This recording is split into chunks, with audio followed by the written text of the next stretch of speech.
Welcome to another special giveaway episode of the It's a Mimic podcast, the roundtable Dungeons & Dragons discussion where you never know what you're going to get. I'm Dan, and with me today is Adam. Hello. And we just wrapped up another giveaway. The winner this time around was Alex, who goes by Onanimous on Instagram. Which drives me nuts. It's almost anonymous, but he swapped the O and the A. So, yeah. No, you're not wrong. And as is tradition, we let him choose the topic for us to focus on for this very special episode. So along with some minis, a pop Funko, and some dice, he chose to have us devote a little special time to Ericocra. But before we jump into those DM fucking nightmares, Alex wants to make sure that we take the time to appreciate one D&D player in particular. A player named Monty Clark. Monty is directly responsible for Alex getting into Dungeons & Dragons a year and a half ago, and has run an incredibly successful campaign of Princes of the Apocalypse for a full table of 6 players. Oh, nicely done. And not only is that a crazy feat because it's largely considered to be one of the most lackluster books that's been published, but apparently it went above and beyond the norm by tying in player twists and crazy additions that he created himself. Well done, man. So he sounds like a great DM, and it's no wonder that he's flared up Alex's passion for D&D, as well as a shit ton of other board games. He's even helped guide Alex's younger brother into the world of D&D by organizing special sessions, which is totally on brand for someone who spends so much of his free time volunteering and helping others. So, from Alex, your players at your table, and us at It's a Mimic, if you're listening to this, Monty, then you should know that you have the utmost respect and admiration.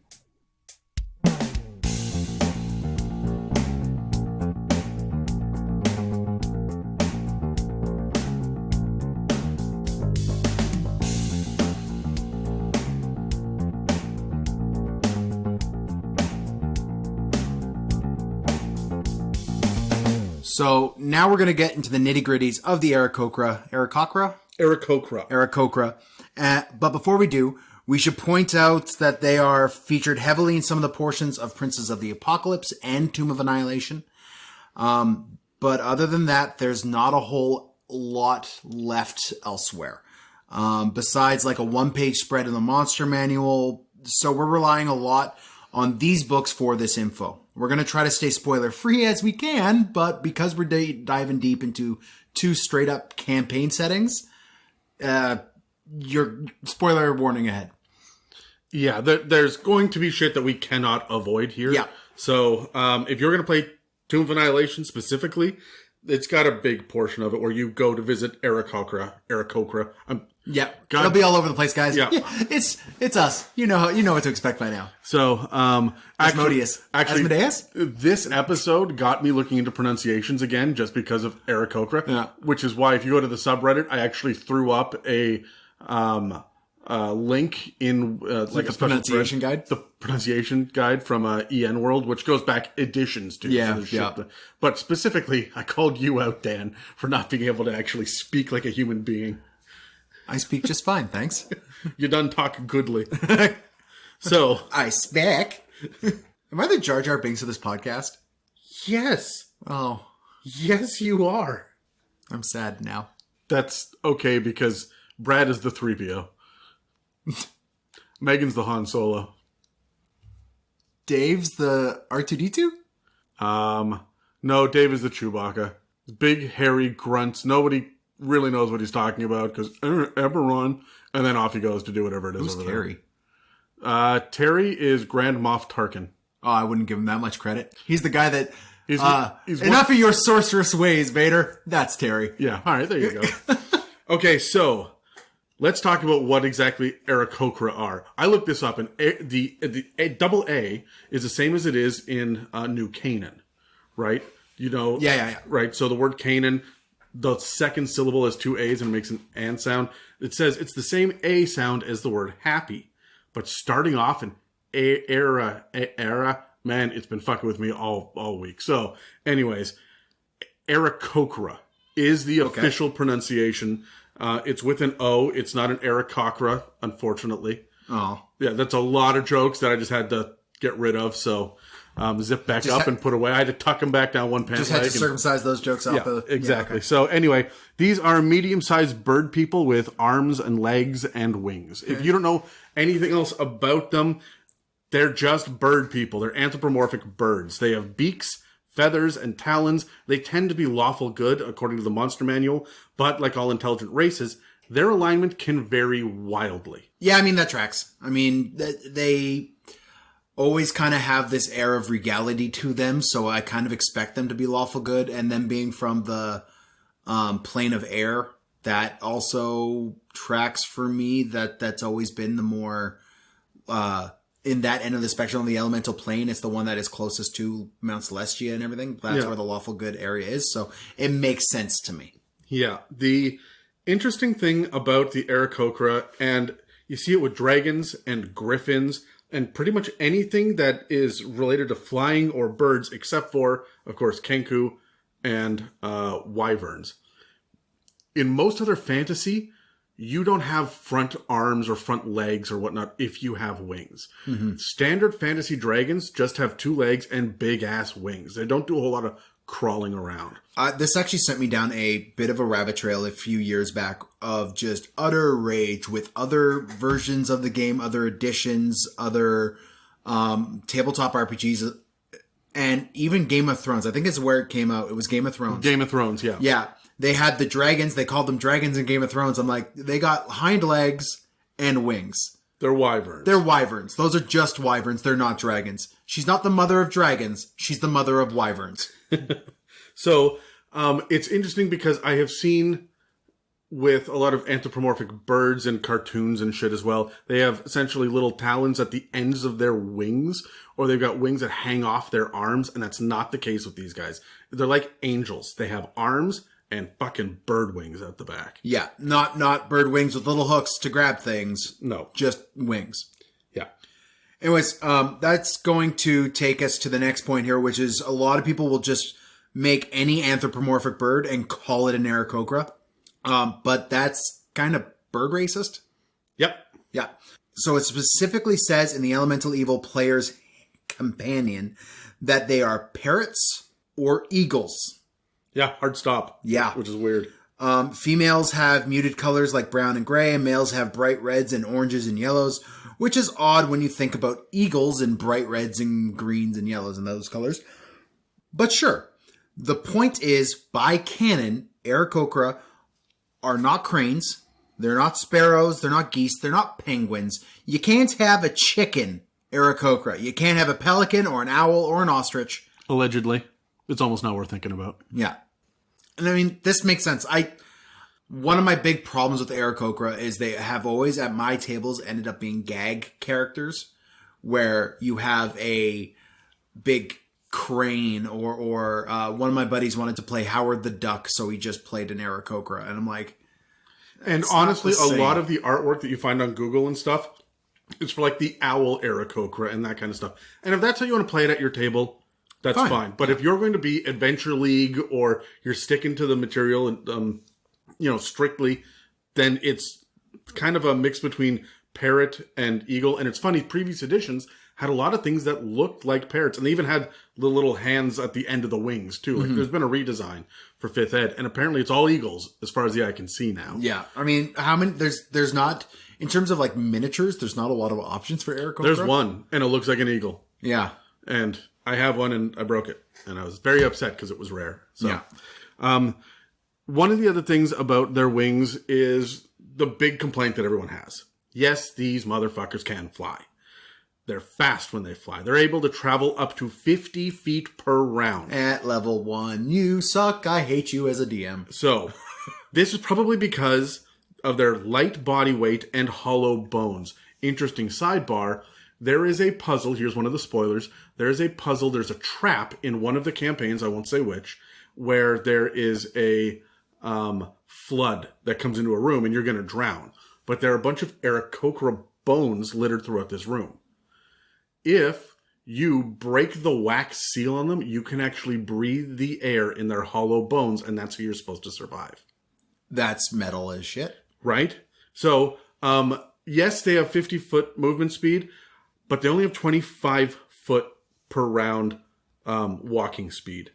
Unless they're an NPC, at which point they can only move 20 feet. In the Monster Manual, it's 20, but for players, they get 25 feet. That's fair. They don't want to make them slower than the small races, right? Yeah, and I would also assume that they're slower because they've got, average like they've got talons, and also they've got the double jointed knee and ankle. Like they've got a weird double. They chicken walk everywhere. Yeah. So it's they do have a weird, strange gait to them and how they move. When you're going to play a monk, Dan, and you get this increase to your movement speed, or the barbarian, or the dozens of ways that you can get these increases, it's for walking speed. It's not for flying speed, right? No, I would actually disagree. You would add all of that to the fly speed as well? I 100% Unless would. it says it specifically. Unless it specifically says this is to your climb or to your walking speed. Yeah. If it's just movement, it's to everything. The reason why I do this, is twofold. One, I played a tiefling variant bard at one point in time who had the tiefling variant. The tiefling variant I had the bat wings, right? And he was flying.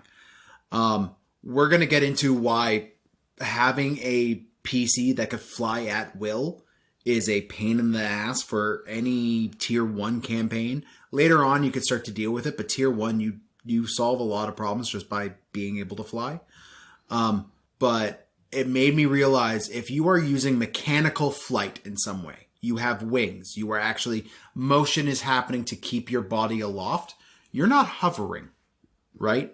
So if you have a fly speed and you take levels of monk, you put in that thing, you are going to be able to use that while you fly, because why the hell else wouldn't you? Because it's not like you're walking down the street hovering the entire way, because you can't do that. You're either walking or you're flapping. Or you're flapping fast and as far as you could go.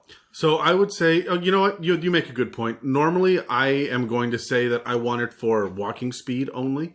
Look, your boots of Elvenkind or whatever that magically make you faster.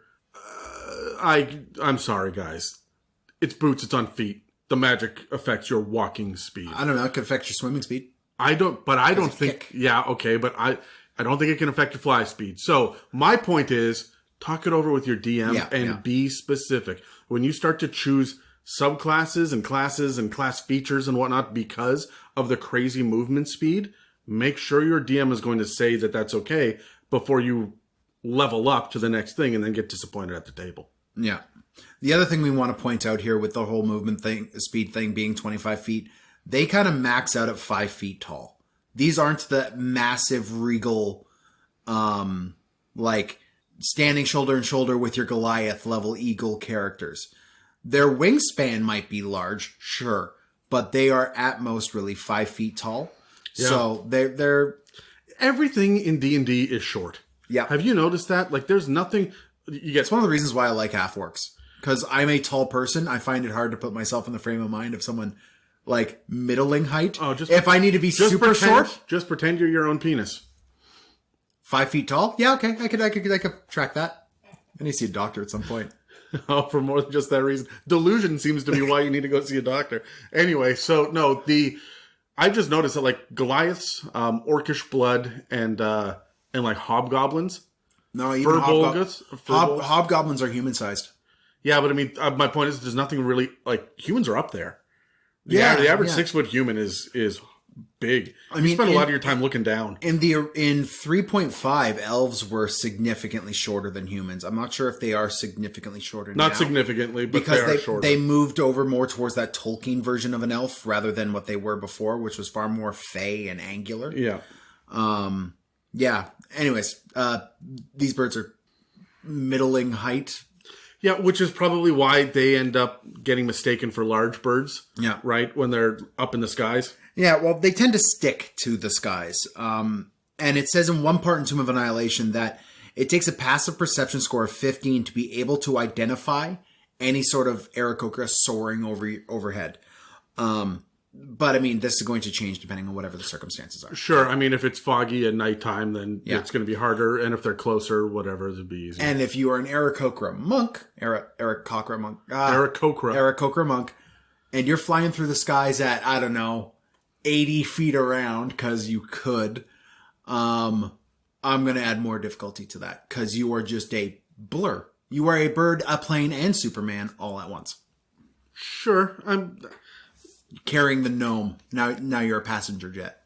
Yeah, I mean, it depends too. If they're carrying something, like, they're not going to look like a bird. There's going to be different ways. But I mean, when you see just a bunch of these creatures that are circling overhead, way, way up in the sky, and you can't quite tell how far up, it's very likely that I would have Ericocra be really good scouts, because they would get ignored a lot of the time. We actually had a little bit of this discussion, not specifically about Aarakocra, but a lot of people could be like, oh man, you'll be able to tell the difference between an Aarakocra and an eagle. I don't know. That high up, I really don't know, because we were sitting there, I was playing my gnome, and he had a familiar who was a raven, and we looked up the size of actual ravens whose wingspan is something like 3.5 feet or something. Ravens are big, man. They're ravens big as gnomes are. Ravens are big ass birds. And eagles are even bigger. Eagles are even bigger. But like, for the life of me, before I started reading this, I did not think there was any difference between a crow and a raven. I thought they were one and the same. Nah, man, you could punt a crow. I mean, punt it hard because it'll remember if you don't end it. But, yeah. Don't mess with a raven. It'll ruin your day. It'll scheme as well. Anyways, back to Ericocra. So one of the things that I thought was a little bit fucky that I found is the languages they speak. So in the monster manual, it says that they speak Orin. Primordial. Which is a dialect of Primordial, but it's Orin. Yeah. So all of the different elemental languages can understand each other to a point, but the nuances of... It's like Mandarin and Cantonese. Is it? I don't even know how Mandarin and Cantonese work. Mandarin and Cantonese are very similar languages. If you speak Mandarin, you can understand Cantonese. If you speak Cantonese, you can understand Mandarin. But you probably can't write in it, or have trouble reading. No. Writing's mostly going to be the same too. But you can tell instantly if you are a Mandarin speaker speaking to a Cantonese speaker. Okay. Right? Like, so it's like a Texan accent to a British accent. Yes. There's going to be some words that are a little bit different. But for the most part, it's going to be... The fuck's a trolley. Yeah, exactly. So, now... That was a terrible Texan accent. Oh, my God. All of your accents were terrible. I'm just glad that you kept it in the United States this time.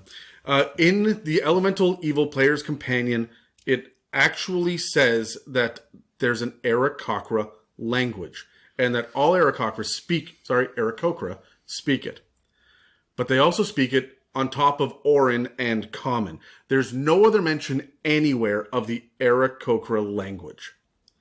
So, according to the lore presented to the players, their Common is a bit weird as well, and they communicate with a mismatch of like spoken words and clicks and trills and whistles, and they even have these quirks as part of their names. But usually they use these vocal additions in speech to add nuance and subtlety, the way that people use facial expressions, for example. Mm-hmm. This actually has been known to create frustration between Ericocra and other humanoids because they often don't understand sarcasm, threats, or jokes because of that natural language barrier. So it takes them a while to really understand. It's not that they're literal, it's that they just don't understand your colloquialisms. It's, I'm going to go with another obscure reference. It's like sign language.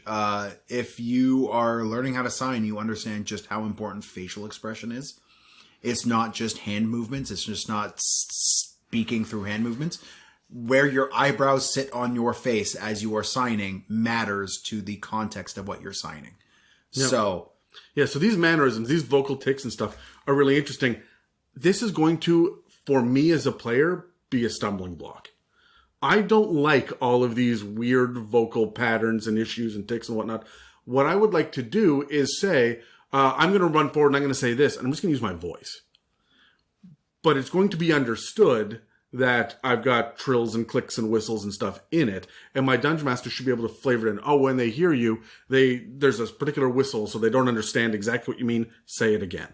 Right? Yeah. And so we'll get the flavor of it without having to role play through this kind of ridiculous shit. It's like the Kenku. Yeah, I find the Kenku more annoying in their vocal patterns, to be honest. It absolutely is more annoying, but I don't think that Ericocra get away scot-free on this. But this to me feels like one of those notes that is not necessarily for a player unless you have a bunch of professional voice actors around the table. Yeah.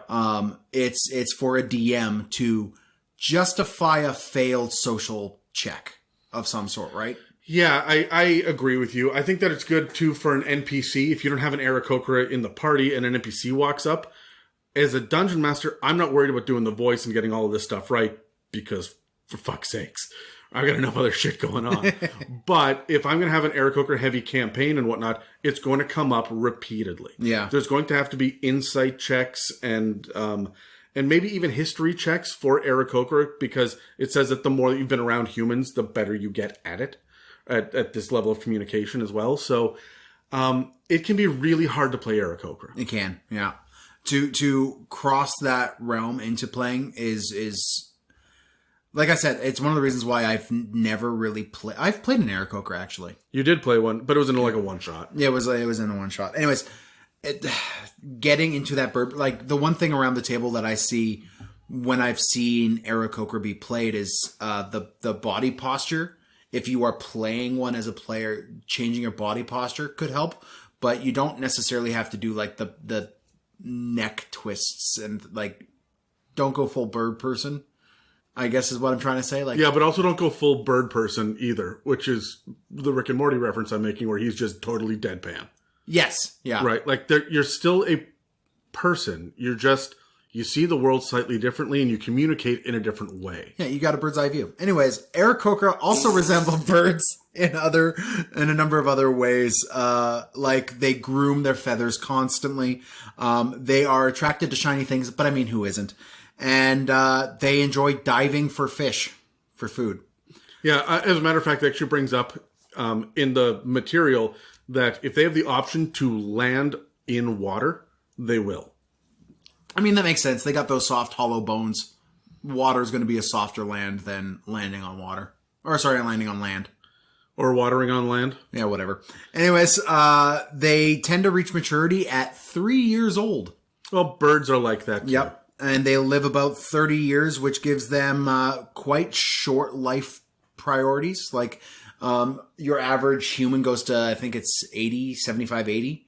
In the Monster Manual. In the Monster Manual or in the Player's Handbook.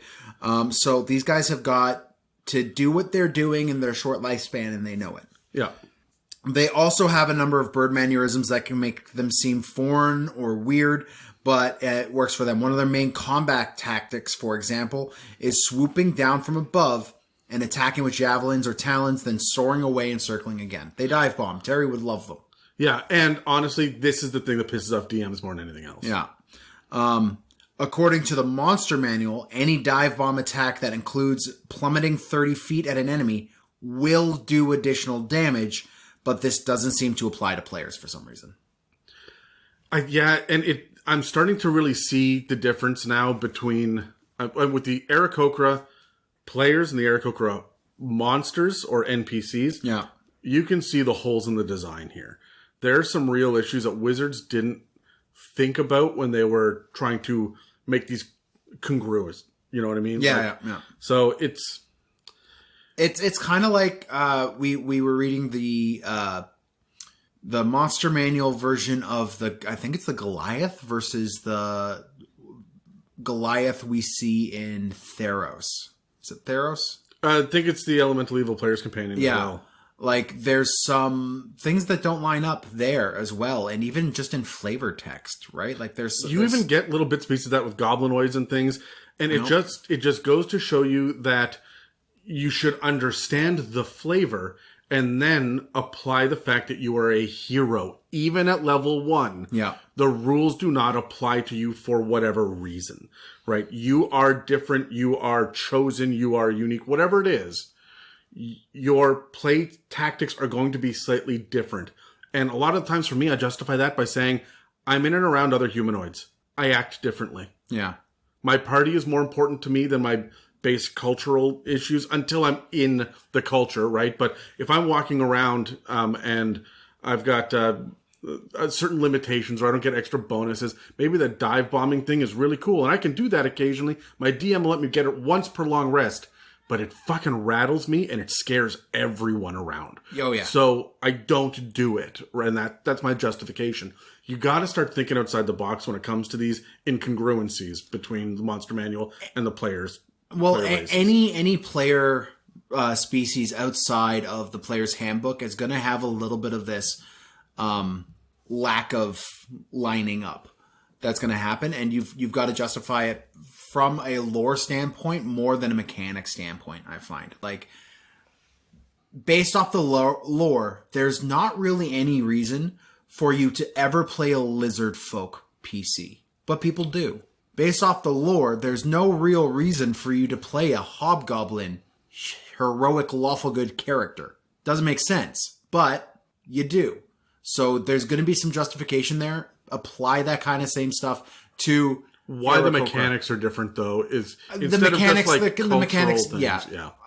I usually justify that by saying, you have been, like you said, you've been so involved in culture for so long, or more specifically, removed from your own culture, that you don't have these certain level of abilities. Yeah.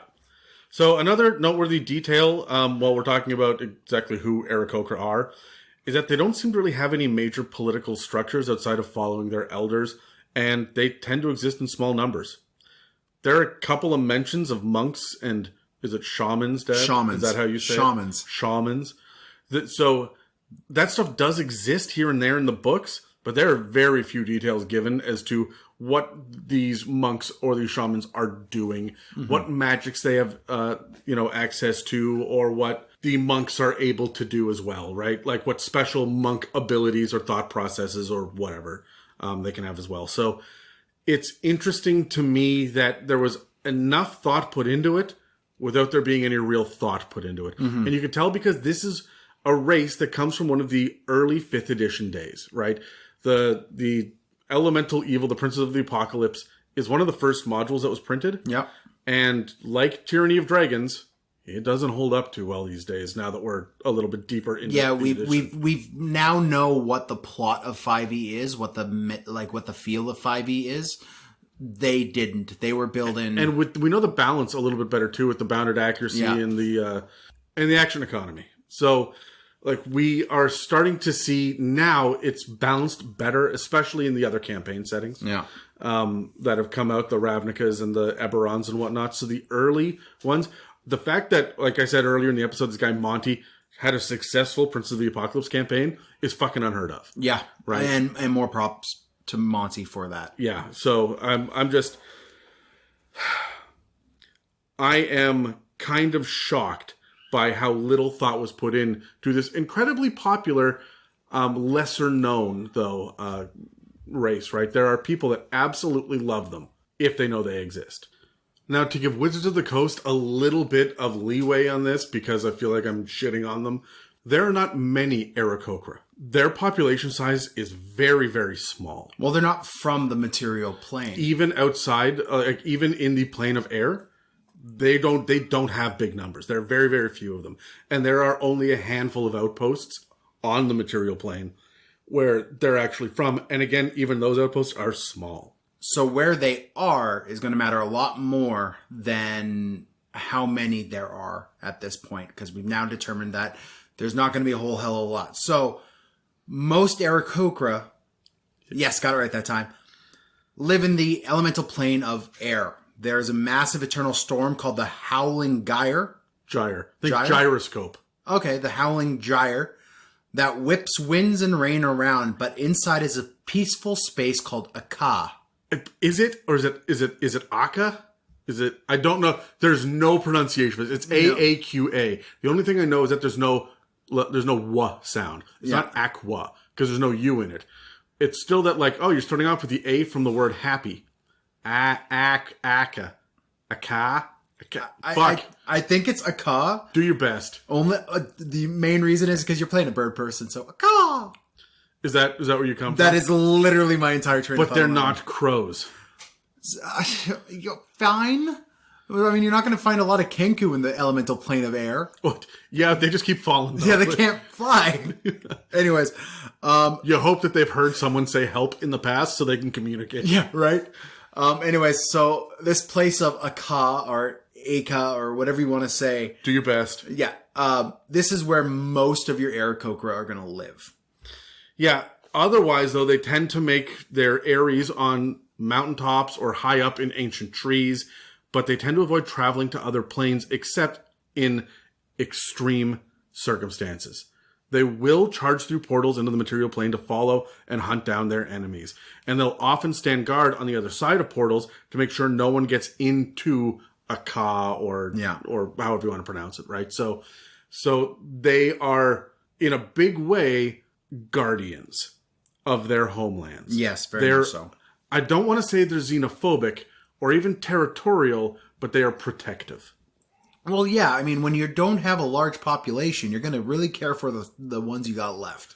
Yeah, and I actually found in there that whenever it talks about populations of Aarakocra, it talks about how 1/3 is male, 1/3 is female, and 1/3 is children. Oh. Yeah, so they've got a lot of youngsters that don't all seem to make it to adulthood. I guess when they push them out of the nest to see if they could fly, a lot don't pass that test. I guess maybe. So anyway, it was just a weird distinction, right? So yeah. Anyways, there is a number of Aarakocra, at least in the Forgotten Realms. There's a number of Aarakocra in a monastery in Chult. This is where they're going to pop up in Tomb of Annihilation. Okay. What they do is they live in 12 nests, which they call their family groupings. They tend to live in close quarters to each other. When they're stuck on the material plane, like this monastery in Chult.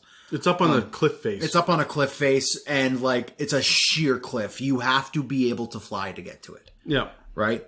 So you'll often see a lot of these kind of nests, these groupings. They'll end up flying with just them and doing their hunting parties with their little family nest. Everything's kind of isolated towards their little family nest.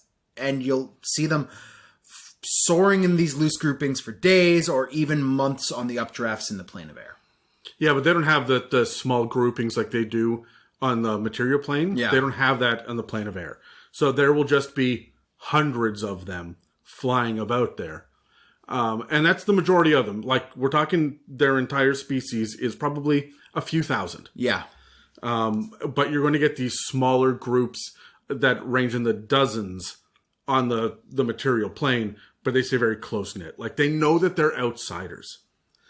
There are references to Ericocra settlements in the Star Mounts within the High Forest, the Stormhorns of Cormyr, and the Cloven Mountains on the Vilhon Reach.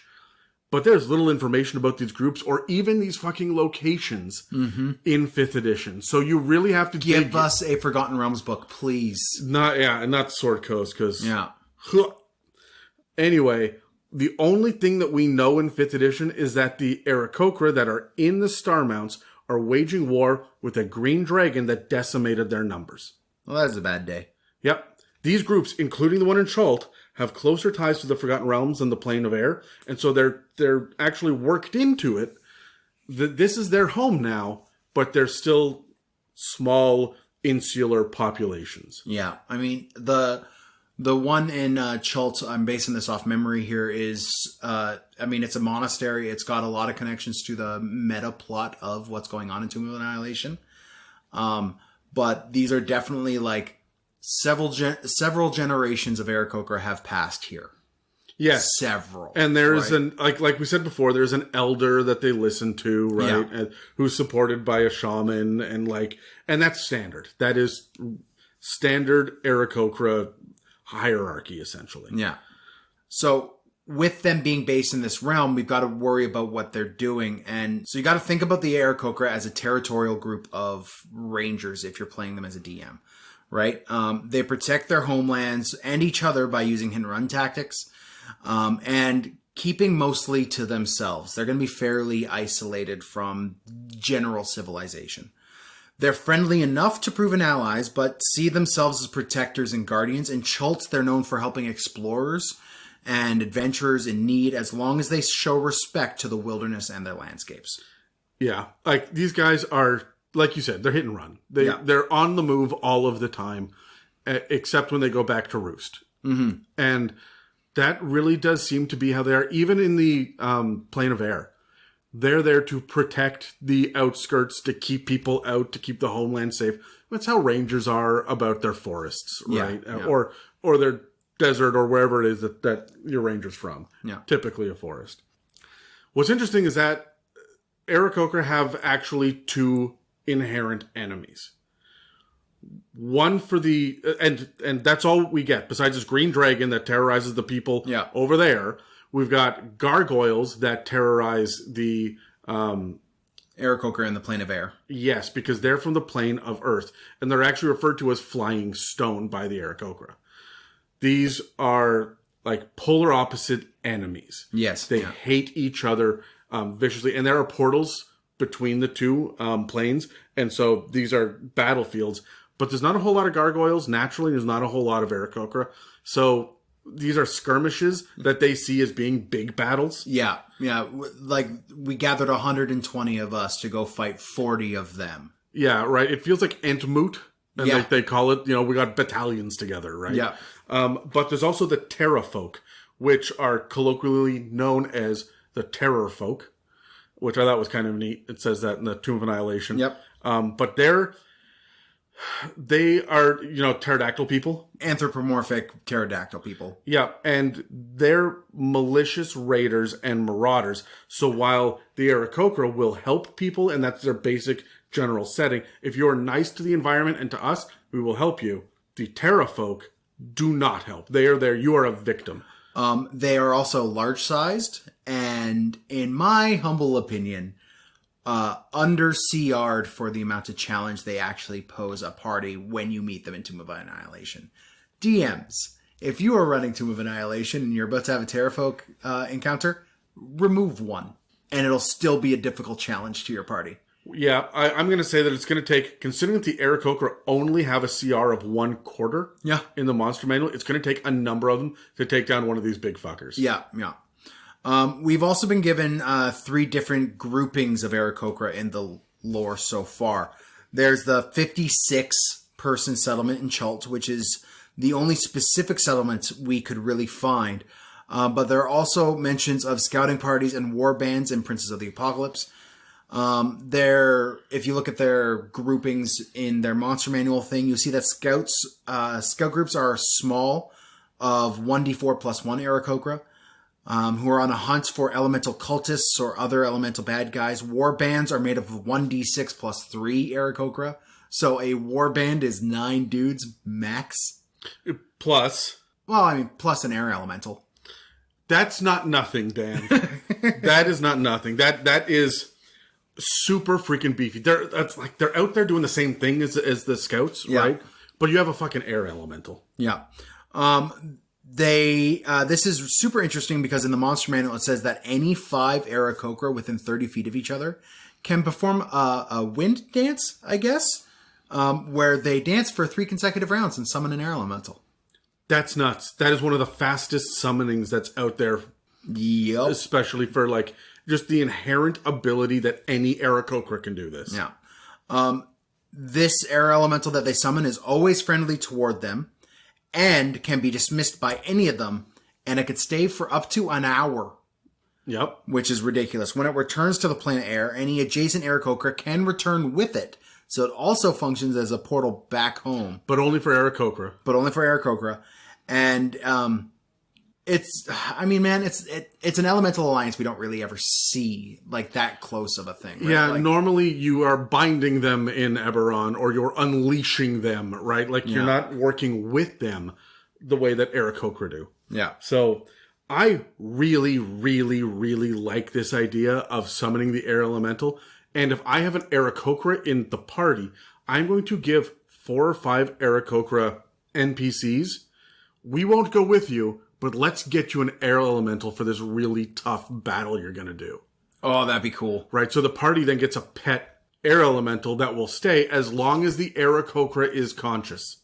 Otherwise, it'll fuck off. Oh, I like the idea of just going with them just to boost that Aarakocra for that fight. Maybe this is the Aarakocra's arc in this a couple sessions around the table. Yeah. Right? And focusing on, okay, we're getting this air elemental, so we've got to make this group of Ericocra like us.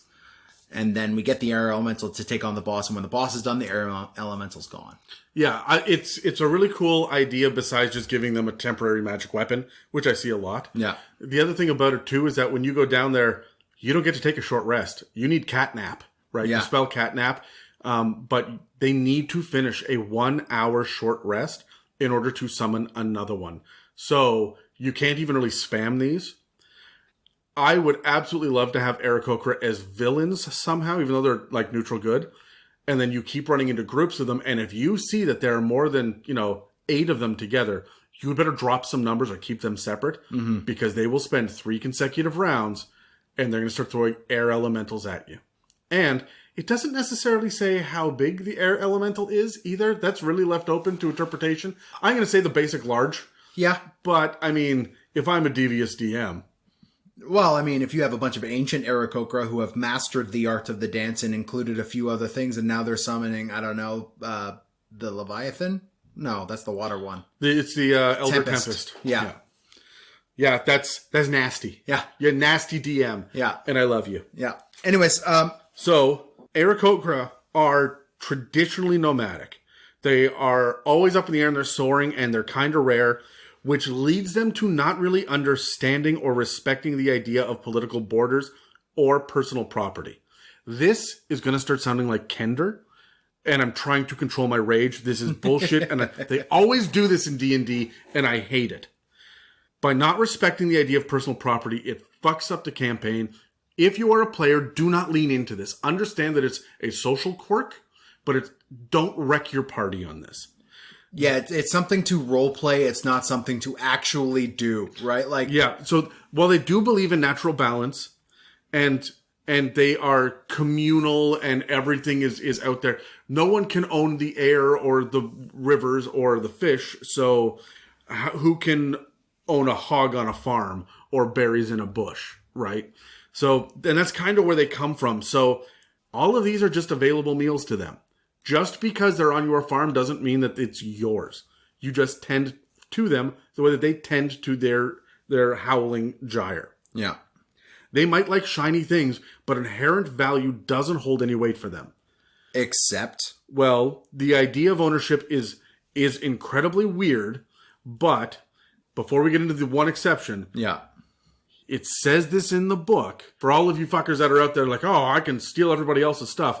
It does say they can control their impulses and they will stop taking shinies and snatching away resources if they understand how it affects others. Yeah. So the first time that another character turns to them and says, hey, don't, that's mine, they will say, what do you mean mine? Have a quick conversation about it and then say, I don't get it, but okay.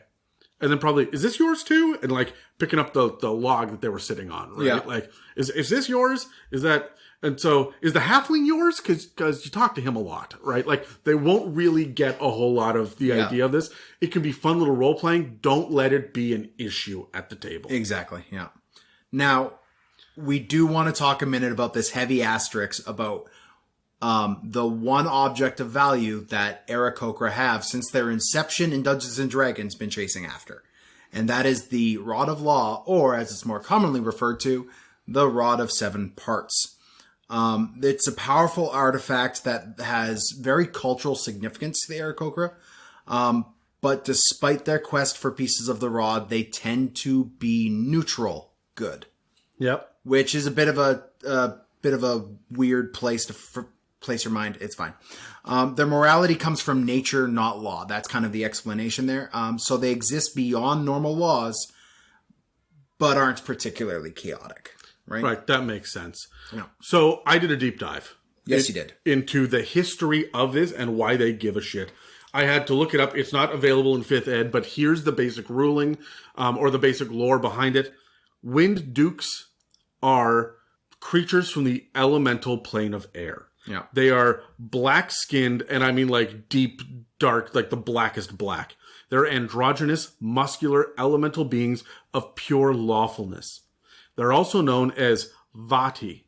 I couldn't find any other real information except this on Vati. Okay. So there's nothing in 5th ed about this.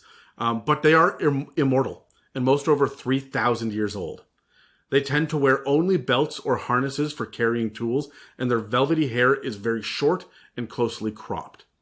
So these are just like almost dark shadows wearing belts with swords, you know? Like I can see them having a scabbard, right? Or a pouch, but it kind of gives me like a no Dr. Manhattan feel. Yeah. To a certain extent. Yeah, a little bit, sure. Their eyes glow white with the light of law, whatever that means. 7 of them, way back when, built a special rod. Guess which one? Yep. And, because there are 7. Yep. And they ended up using it as a spear to kill the Queen of Chaos's greatest general. It was Miska, the wolf spider, who was a demon lord. When the rod of law mixed with the chaos of Miska's blood, the rod was shattered and scattered throughout the cosmos. So it's littered throughout the material plane or the multiverse. You can go plane hopping to find parts. The Ericocra still look for these pieces to this day. So I didn't want to dig into who is the Queen of Chaos. I didn't want to dig into what happened to the Vati, because there's very little about that. You got to go digging into old books. Yeah.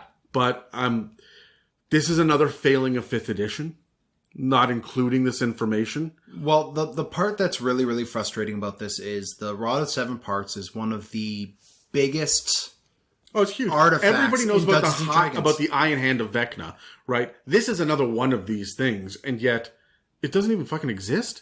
I was shocked when I found out that it didn't exist. So I did my own deep dive, but of course, me being the power gamer that I am, I did a deep dive into the mechanics of the Rod of 7 Parts, and I did want to go over that real briefly here.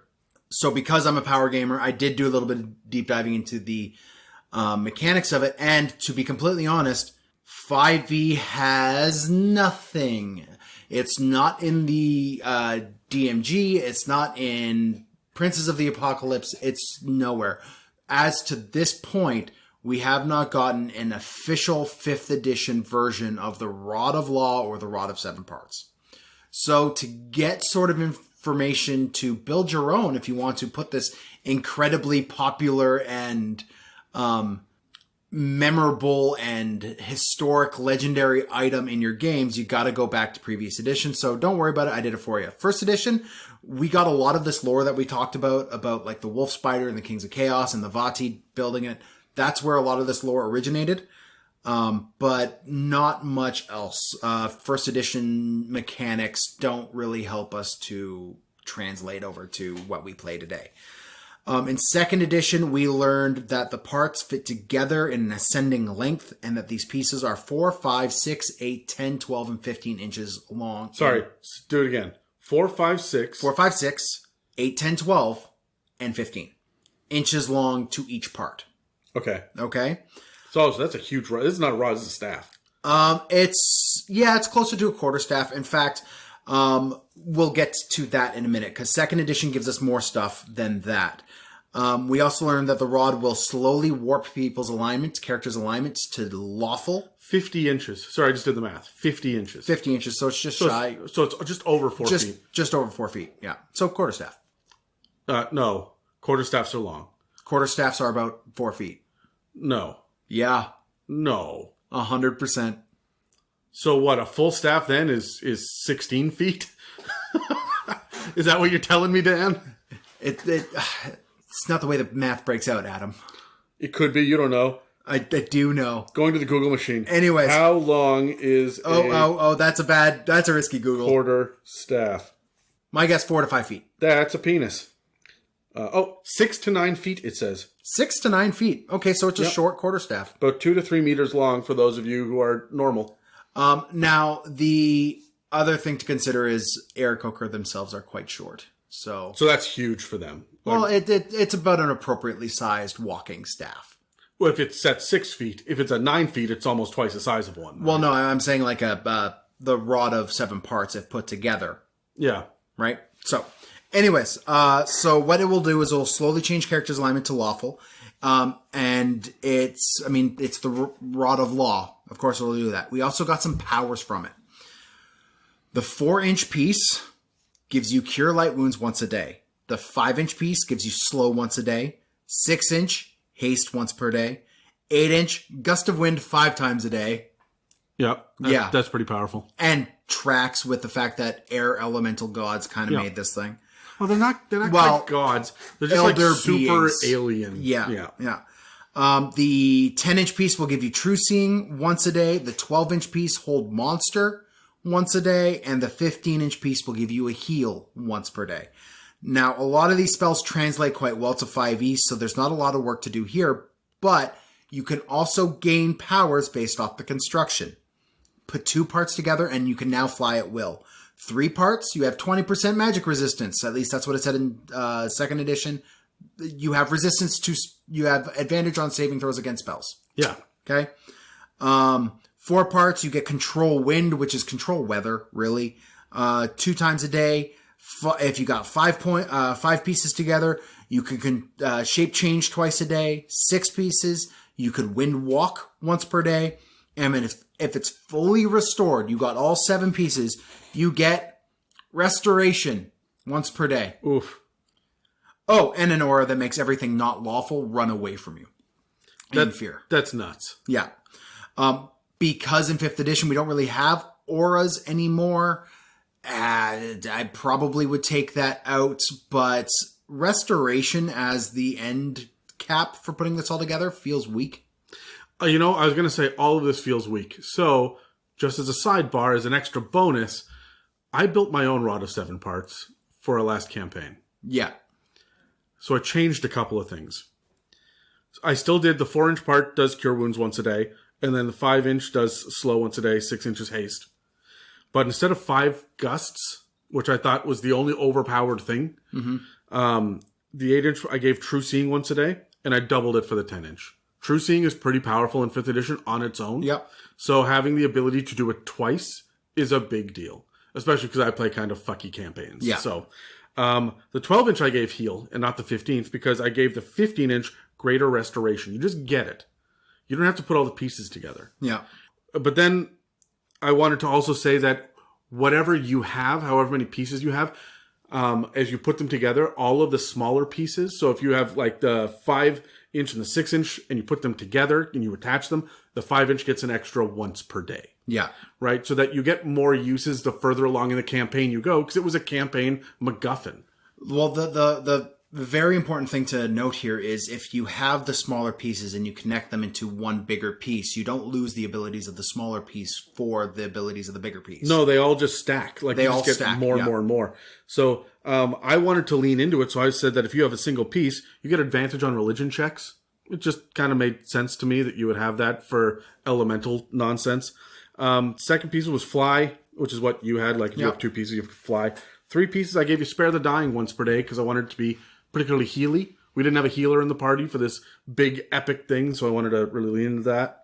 4 pieces was lesser restoration because you get greater restoration off just having the 15-inch.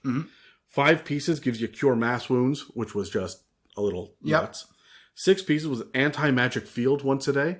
I just really like I envisioned Gandalf staff, like hitting his staff on the ground, and it creates this bubble that the Balrog couldn't cut through. And I went, if you have an artifact staff, you should be able to do this shit, right?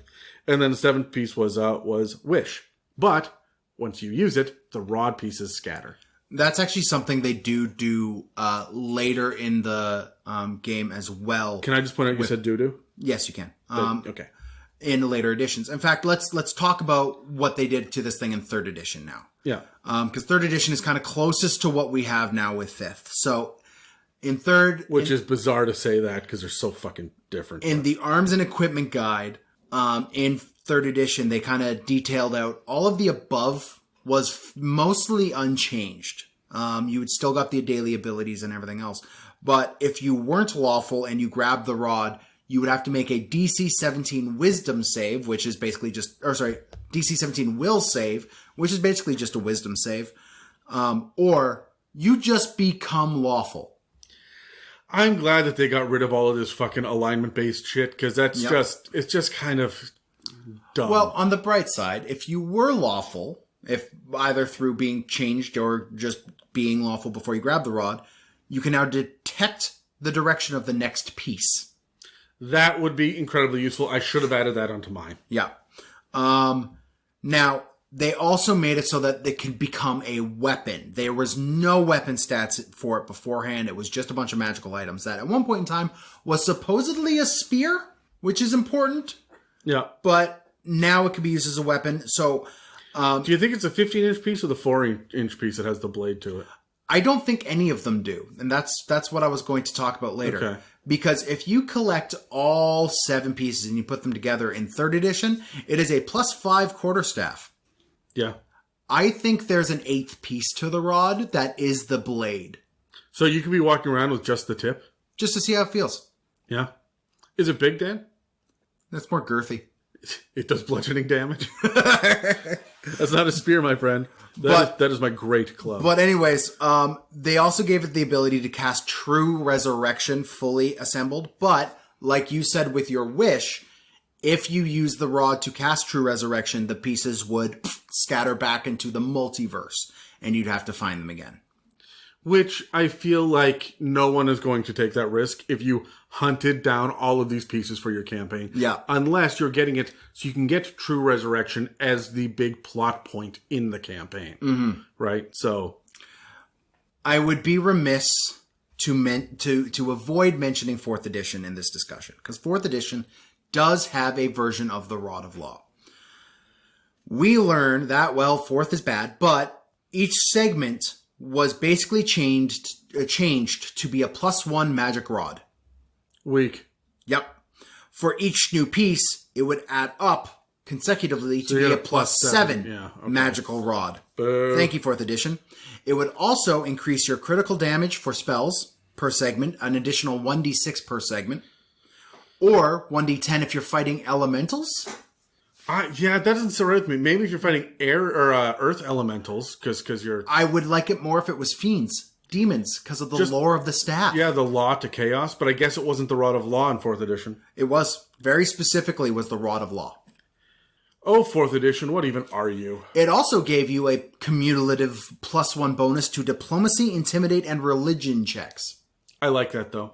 I like the bonuses to skill checks, but... Diplomacy was... What do we have now? Persuasion. Persuasion.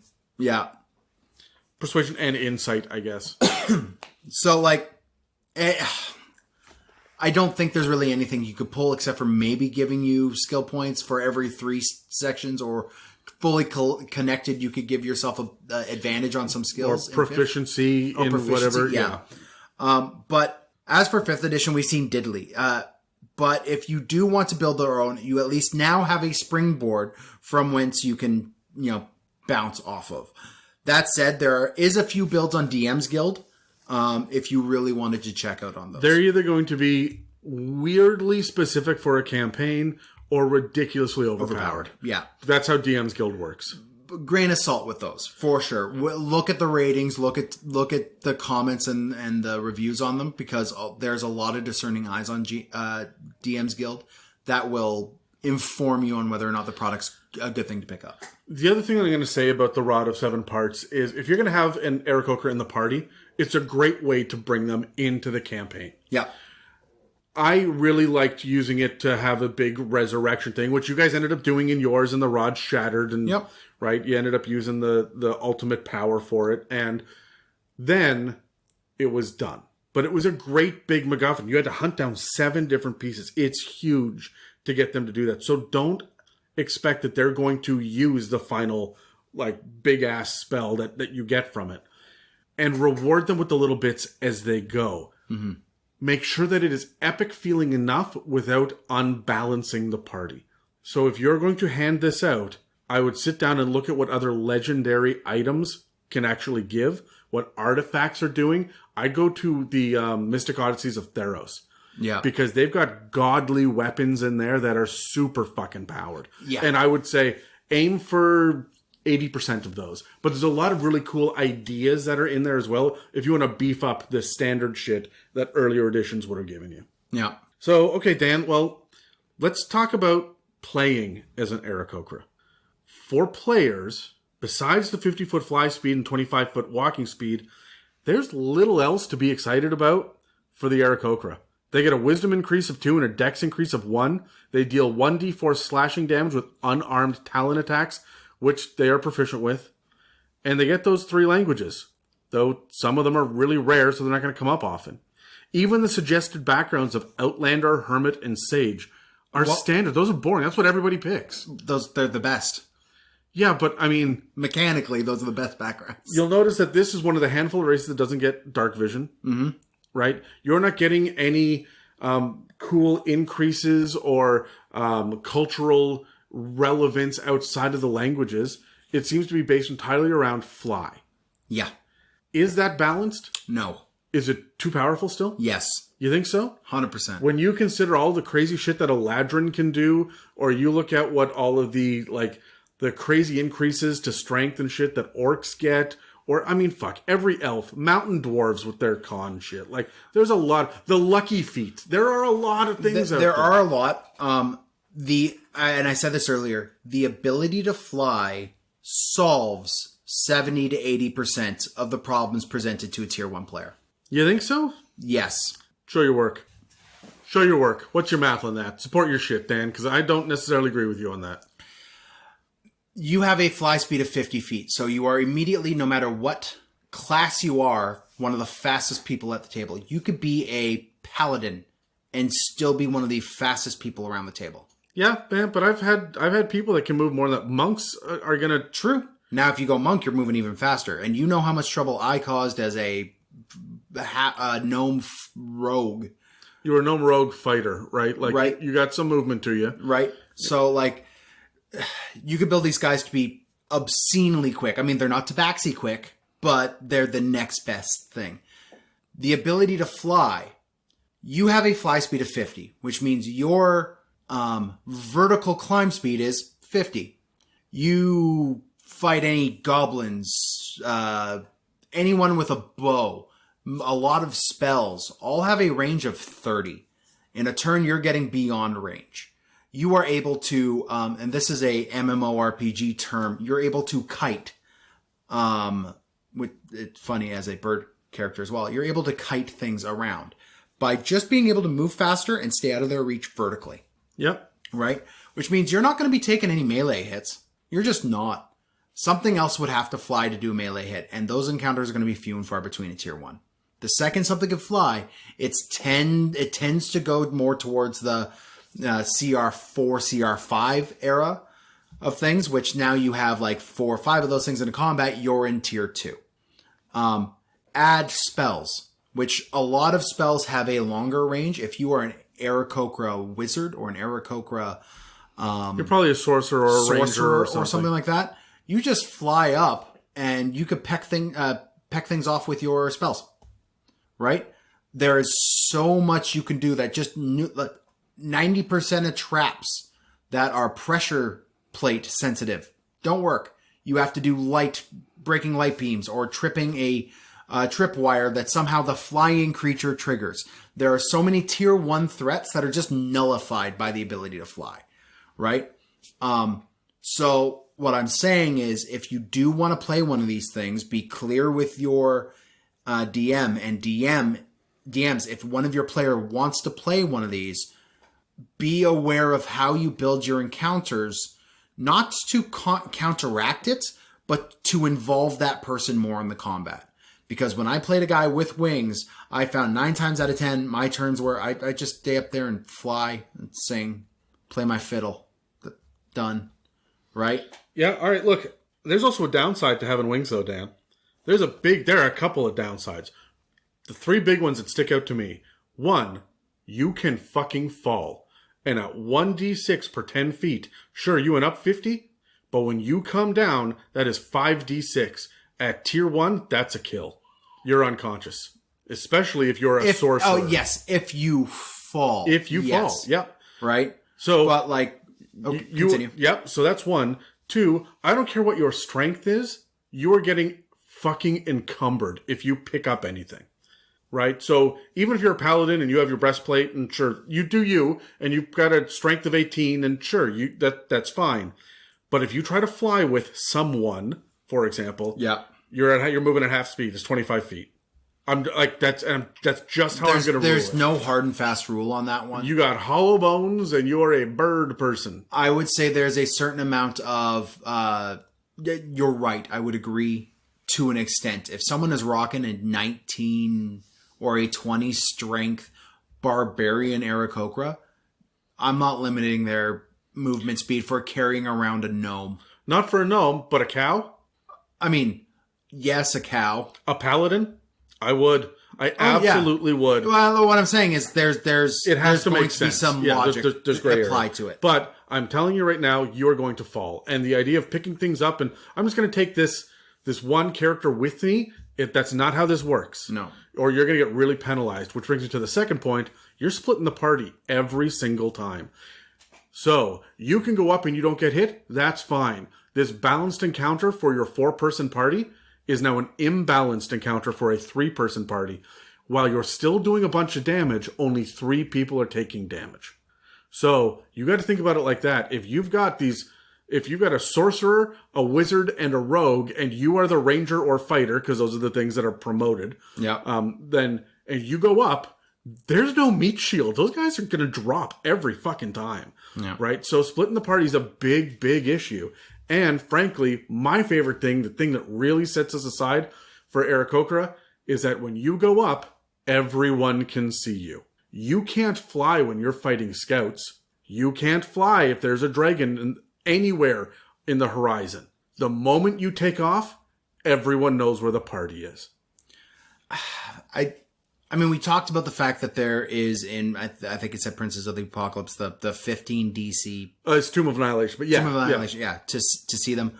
I mean, I'm going to reduce that DC if you are a shiny plate mail wearing Aarakocra. That's shooting fireballs downward, or hovering and like dive bombing over and over again. Because if the dragon knows the party's around, it now knows where the party is. If there are scouts that are looking for, they're going to say, "What's that shit?" Right? And now the hobgoblin army is coming at you. Yes, but at the same time, you have the great go-to awesome encounter of cross this chasm without a bridge in a cave. Well, that's solved. Aarakocra flies over with one player can solve with a rope. Now you've crossed that rope over. Now everybody gets a little bit of an easier time going across or whatever. Yeah, it is, but right? they were gonna shoot an arrow across anyway. That doesn't break an encounter for me. My encounter is still these motherfuckers are hanging on a rope, right? One guy happens to not be, but that's it. My idea of you're out in the wilderness and you fly. Let's say you're desert or wasteland or hell, even on the ocean. Everything can see you. There's nothing to hide behind. That's a big deal. And so every griffin, manticore, chimera, anything else that can fly will see you there, right? Your random encounters are far more liable to come at you, and they will be flyers, or they will come en masse, right? Giants will know that you're there. One of the things that Aarakocra don't get, though, as far as the flying, they don't get increased senses at all. Not only do they not get dark vision, but they can only see as far as everybody else can. It's weird that the player characters with eagle eyes don't get eagle eyes. Yeah, I agree with you, but what that means is that, sure, you still have to get close if you're going to scout. And the closer you get, the easier it's going to be for them to find you. So I don't think this is game breaking. I just think the DM has to think differently with it. And I think that's what we're trying to get the point across. Like the other thing I'd like to mention is, have you ever heard an eagle beat its wings? Wings? No. That's not what I've heard an eagle beat. There's a story that I don't want to hear. Philadelphia Eagles beating their chests. No, sure. Eagles are loud flyers. You can hear them from meters away beating their wings. Now, as an Aarakocra, you are bigger than an eagle. You have a wingspan bigger than an eagle. Your flapping of wings is going to cause more noise. Truth. I agree. Plus, whatever you're carrying that's going to jingle jangle. Strap your shit down. Oh, you fly around, like you have that one not fully strapped in potion. Well, no, you don't have it anymore because you decided to do a barrel roll. Yeah, or just that your backpack is too full, so you've strapped your iron pot to the outside of it, right? And when you land, clang, right? clang, yeah. There's going to be shit like that. A DM just has to think about it differently. How do you fly with a backpack on? They will have special backpacks for that. Oh, yeah, okay. I don't punish the Ericocra or the ASMRs or any of that shit. I just let them fucking have it. Sure. Right? Okay. Frankly, they're just going to end up going to buy a bag of holding anyway, so it's not a big deal. It's a moot point, yeah. Where does this leave us as players then? Do we want to roll initiative on this one? Yeah, let's roll initiative. Let's do it. 3. I got a 10. Okay, as a player, for me, yes, I'm going to min-max a little bit. If I'm going to play an Ericocra, I am going to do it specifically on purpose for a reason. My build is going to be for that. So I'm going to be looking at magic, or I'm going to be looking at a ranger. Yep. Right? Same. There are some really cool options for things like Gloomstalkers as well, or the Arcane Archer for the fighter. But I want to point out that thematically, these guys are Horizon Walkers. Oh yeah, for sure. So that is the ranger build. When you take in Tasha's, where you get sidekicks and they kind of rebuild what a Beastmaster gets to do and whatnot, you get a whole lot of options for having other flying creatures with you as well. So you can have a little flock, which is kind of neat. It's kind of fun. One of the things, though, that I'm going to point out to my DM if I'm a player is I don't want to be confined. I don't like being underground. It's built right into the Ericocra. Yeah. They hate that shit. So if you've got underground dungeons and I can't fly up 30 feet, if you've got me tied with ropes... For a majority of the campaign. Not even for the majority of the campaign. For like 2 sessions in a row, my guy's going to get squirrely. And I, as a player, will start to play more reckless. Yeah. My players need to know that I'm dealing with a phobia that I'm choosing to play with. And I'm not going to be a dick about it, but I want to have that flavor. That's a big part of what it means to be an Era Cochran. The same way that you don't understand the idea of property and whatnot. Yeah.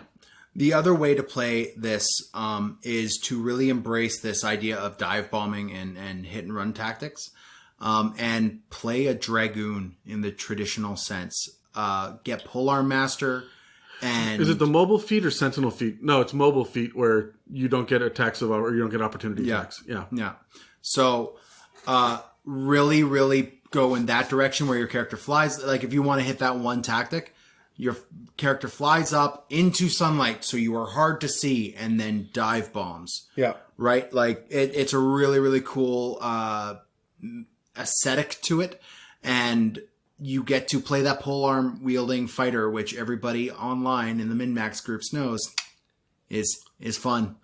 Yeah, I would also say that you've got to think about things like, are you going to bunk down in a tavern? Or are you going to want to be up bunk down on a tavern? Yeah. Now they are people. They do need roofs and shelter and whatnot, especially in the material plane. We get that in the Tomb of Annihilation and the way that they talk about having the areas and whatnot. But the areas that are listed, like just the generic ones, are these massive tangles, these nests of vines and roots and branches that have an open top to them. But remember, on the plane of air, there's not a storm. It's all just air, except within this eye of this howling gyre, right? Yeah. So they're not worried about weather issues or people that are coming in from above. There are no enemies from above, right? Because they're as high up as you get. And so on the material plane, how is that going to make you feel? Mm-hmm. That's one of the things that I'm going to think about when I'm making an Aarakocra. Where am I coming from? Because there's a different flavor for every origin point of an Aarakocra. Yeah, for sure. What about as DMs? Where do we sit with DMs? How do we build our campaigns to both challenge and encourage an Aarakocra player? Sure, let's roll. 5. Oh, I got a 3 though this time, so you're first. You hit it with a nail on the head. Give them puzzles that are solved with flying to a certain extent. Give them feed into whatever their origin is. This location, whether they're plane of air or Chult or wherever they're from, give them some sort of draw to embrace their Aarakocra nature from their origin. If they're from plane air, they're probably going to be chasing down the Rod of 7 Parts. So guess what? That's now in your campaign. Yep. Right? If they're from Chult, then or they're from this tribe that's been battling this green dragon, guess what? You've got a plot point right there. I'm going to say this, sorry about the Rod of 7 Parts as well, or the Rod of Law, however you want to look at it. You don't need to have it be the entire rod if it doesn't fit in your campaign. Mm-hmm. If you are doing Tomb of Annihilation or Curse of Strahd, you can find one. One of these parts is enough for an Aarakocra to be considered legendary among his people. Yes. Because you've hunted this down. You can choose which one. I want this guy to get True Seeing or Heal or Haste or whatever it is, and you can give them a specific rod. Mm-hmm. And then have them have this incredible artifact and be able to wield it you don't have to give them the entire fucking rod. But if you're going to homebrew a level 1 to 20 campaign, think about giving them the whole rod over time. Yeah. So my big thing is that you need to know, I'm going to look at the modules. I think that most DMs themselves are going to kind of understand what you're getting into when it comes to dealing with consistent flyers. But if you're running one of the books, you need to know what you're dealing with. When you're dealing with, for example, Icewind Dale, the Rime of the Frost Maiden, there's storms everywhere, and there's a great big, there's a dragon battle in that. Being able to fly is not necessarily a good thing. Dungeon of the Mad Mage, Out of the Abyss, these are going to fucking cripple your Ericocra. Yeah. I wouldn't encourage that. But if you're going to play Storm King's Thunder, Curse of Strahd, where there are a bunch of were-ravens around, so it's kind of neat. Like there's Tomb of Annihilation really fits well. Yeah, of course, Princes of the Apocalypse, which is where this is from. But like these are really good places to do it. When it comes to things like Descent into Avernus, is that somewhere you want to be noticed? Right? It's not necessarily bad, but it's also not necessarily good. Okay, I will say this. If you're looking at Aarakocra, though, for any of the other campaign settings out there, they fit really nicely with both Ravnica and Theros. There's a lot of flying kind of shit, big open areas. Ravnica's a big metropolis. Theros is a great big Greek area. Like the idea of a bird person among these Greek heroes is really cool. It fits. Eberron, it really suits that as well. There's not really a whole lot of emphasis put on Ericocra anywhere, but that's by lore. They're not really on the material plane anyway. But when you got airships and you've got a lot of like getting from one place to another, pirates sound like a fun little. Yeah, it could be really neat. Ericocra will fit nicely in there. I don't know Wildmount too well at this point. They would fit in certain places there for sure. It feels a lot like the Forgotten Realms, where there's going to be. I feel like, correct me if I'm wrong on this, every race is a little insular. Yeah. Except for the PHB ones. Yeah. And even then, sometimes they are as well. So you can have a little flock of Aarakocra over here, or a little tribe of lizard folk over there, right? And you can work that into your campaign, and it fits in the campaign setting. There are some things that I'm not going to play an Aarakocra for the Lost Mines. Oh, why would you? Yeah, but if you're going to be underground, if you're going to be dealing with these, I mean, Dragon Heist, you're in a city, sure, but you're in buildings. You're talking to like it's not going to Dragon Heist specifically as well. There's a lot of stealth involved in that campaign, and we mentioned earlier the fact that Aarakocra are rare everywhere.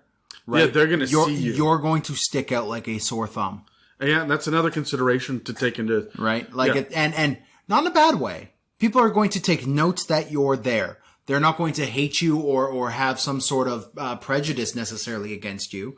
They're just going to be like, hey, it's like when I see someone who's like 7 feet tall. I'm like, hey, there's a bird dude. Well, I don't say that when they're 7 feet tall. I'm like, that guy's big.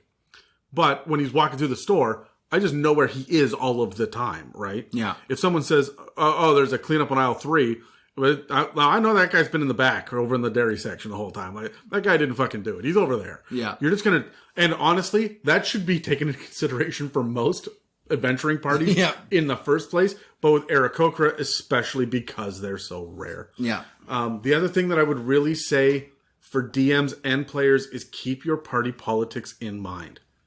You can play with little bits and pieces of the yearning for shiny objects, or not understanding personal property, or having weird tics verbally, or little mannerisms. You said you don't have to do the big bird neck thing. I kind of would, though. I would start with it, and then it would slowly become less and less. Well, and it would somehow become a Jamaican accent by the end of you're doing it, Dan. But you're welcome. Yeah, I would definitely play with that to some degree, but I'm not going to be disruptive with it. Dungeon Masters, you have to understand that they want to play an Aarakocra because they like the flavor. Even if that flavor is just a mechanical flavor. That's what they want. Yeah. So you cannot bind them to the earth. If you have, and this is how I do it, if I have 4 players at the table, everybody gets the spotlight 1/4 of the time, and everybody gets neutered 1/4 of the time. Mm-hmm. If you have one person that does area of effect spells, that's not going to be effective 1/4 of the time. that still lets them be hyper effective 3/4 of the time, right? It's the same thing for flying, or if you've got a rogue who's super stealthy or whatever it is, let them shine 1/4 of the time, let it be average 1/4 of the time, and let it not be a viable option 1/4 of the time. Yeah. But I will never, ever, ever penalize someone for it unless they're using it to be reckless or to spam. Yeah. And that's the other thing is don't just spam the same move over and over again. You probably don't have a choice for the first 2 or 3 levels. Yeah. And that's fair. But once things develop a little bit more, be creative. Yep. And one of the things that I will put out front, if you're the kind of bastard who's going to say, I pick up the goblin, fly up 100 feet, and drop him, fine. You can go ahead and do that. But every flying NPC or monster that I will then have as a dungeon master also gets that tactic. And you cannot catch 2 people at once.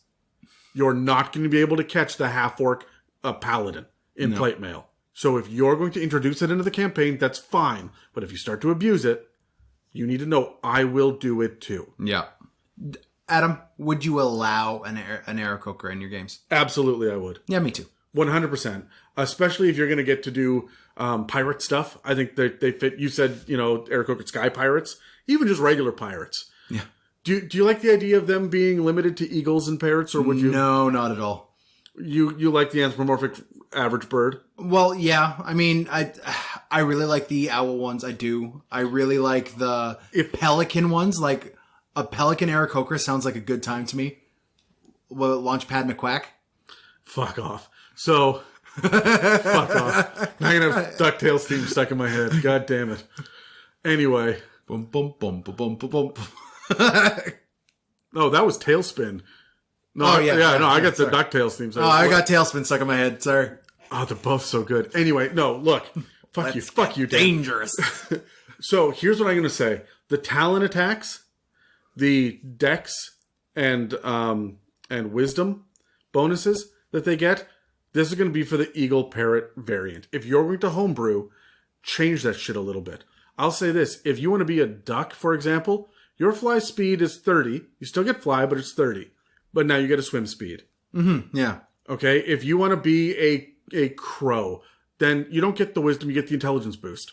Okay. Yeah, I see. All right? So I'm going to homebrew flavor it a little bit differently, and I'm going to work player and DM together to make it make sense, but I'm not going to make it more powerful. You're not going to get 50-foot fly speed, an unarmed attack that you're proficient with, 3 languages, and something else. Yeah. I'm not going to give you more than that because, believe it or not, for good or for bad, 5th edition is relatively balanced. We may not always like the flat math, but the moment you start to fuck with it, the moment's going to get out of control. Yep. And that's how you end up with Walking Gods at level 17, right? Which is, it's not built into how it's supposed to work, right? Mm-hmm. So, anyway... That's kind of where I'm coming from. Yeah, I agree with you 100% on that one. I think we cannot stress enough not to penalize your players for playing something unique and different at your table. Ericocra is where a lot of that's going to come through because as a DM, you will find planning encounters for them frustrating initially. But once you get the rhythm down, once you start to figure it out, this whole math of how many people around the table do I have? Okay, that's, I got 5 people. Well, a 5th of the time he's going to be an all-star, but a 5th of the time he's going to be kind of trapped. Sure, man, like that helps, right? Yeah. You just got to make sure that at 5th of the time he's an all-star. Yeah, and don't just say the last 4 levels of the campaign. Yeah. Right? It has to be within the session. Yeah. If you've got a 5-hour session, he gets an hour to be a star. Maybe exactly. not all consecutively. And but that goes for all everyone. Players. That's just right? a DM tactic. And even like, there's something that's been going around a lot on the internet, which is like DMs are players in this game as well. They should get to have fun as well. We've said that way back in our first handful of episodes. Yeah. That applies to this at the same time. And players of Ericocra understand that your friend has put together this campaign so that you could play this guy. Don't be a dick to him when he rules something out of your favor once. If it's a habit, if it's repeating this judgment against you, then you're going to be in trouble. But then you do something about it. But don't just always expect every encounter to go your way, especially if you choose the flying player. Okay? Yep. Okay. I want you to know, Dan, that I've done everything in my power to not do bird puns. You've done a couple, and I have just been like losing my fucking shit about it. I've been sitting here waiting to beak off. Yeah. And I want you to know I've just been making you eat crow the entire time. It's fine. Yeah, and it should have been illegal. So that'll be it for the Mailbag episode dedicated to Alex at Onanimous on Instagram. Thanks to you and everybody else who participated. Stay tuned for future giveaways on Instagram and Facebook, and make sure you send us mailbag questions through direct messages on the official post on r/itsamimic or at info@itsamimic.com.